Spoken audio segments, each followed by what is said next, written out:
AITA for telling my ex's sterile affair partner to have her own daughter if she wants to share cheerleading with one. I, 40F, and the mother of two amazing kids, a 10-year-old daughter and a 7-year-old son. Their father, my ex-husband, 44M, cheated on me years ago with Jen, 42F, who is now his wife. The affair shattered our family, and while I've done my best to move on for the sake of my kids, Jen continues to make things difficult. To start from the beginning, my ex and I were married for several years, and for the most part, I thought we had a good relationship. We had our kids, and we're building a life together.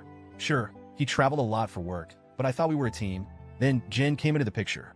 Jen wasn't some random woman. She was dating someone in my ex's friend group, and we crossed paths regularly at gatherings. Over time, she made an effort to get to know me, small talk at parties, following me on social media, even texting me occasionally about things like recipes or parenting tips. I thought she was just being friendly. I was completely blindsided when I found out she had been sleeping with my husband. I'll never forget the day I found out. My ex sat me down, looked me in the eye, and told me he was leaving me. Just like that. No warning, no attempt to fix things, he was done. He said he had fallen in love with Jen and wanted to start a new life with her. I remember feeling like the ground had been ripped out from under me. I had to pick up the pieces for the sake of our kids, who were too young to understand what was happening. To make things worse, Jen tried to play the victim. She claimed she didn't mean to hurt me, that she hoped we could all get along for the sake of the kids. She even suggested that we could be friends again someday. I was furious.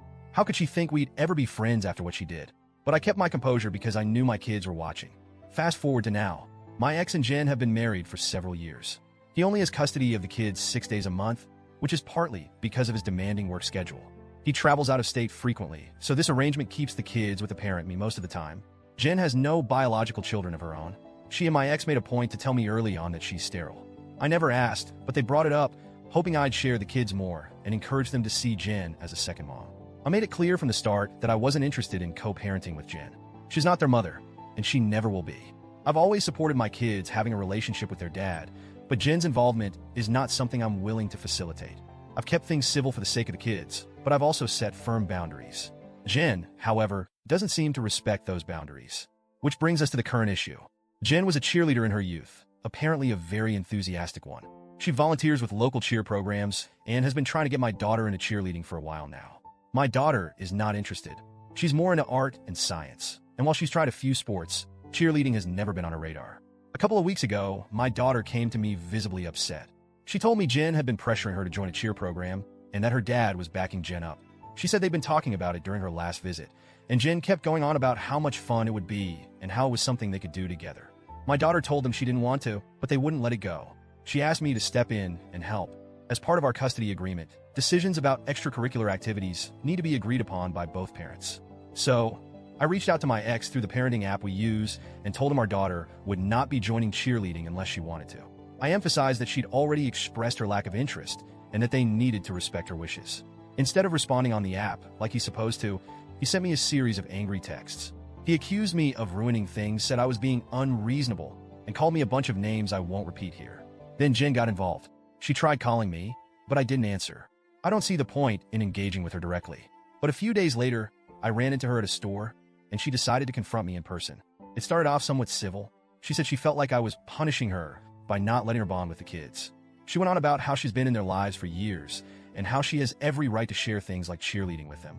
I told her, calmly at first, that she doesn't get to force my kids into activities they don't want to do. I said our daughter isn't interested in cheerleading, and that's the end of it. But Jen wouldn't let it go. She followed me around the store, practically pleading with me to understand her perspective. She started crying and said it's her dream to share cheerleading with a daughter. She said it hurts so much that she'll never have a child of her own to share those experiences with. I'd had enough. I turned to her and said, if you want to share cheer with a daughter, then go have one of your own. Leave mine alone. She stopped dead in her tracks, and I walked away.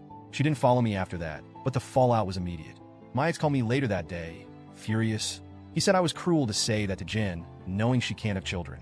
He demanded I apologize, but I refused. I told him Jen needs to respect our daughter's wishes and stop trying to insert herself into places she doesn't belong. Now I'm wondering if I went too far. On one hand, I feel justified in standing up for my daughter. She shouldn't be pressured into doing something she doesn't want to do, especially by someone who isn't her parent. On the other hand, I can see how my comment might have come across as harsh. I wasn't trying to hurt Jen. I just wanted her to back off. So, Reddit, AIDA?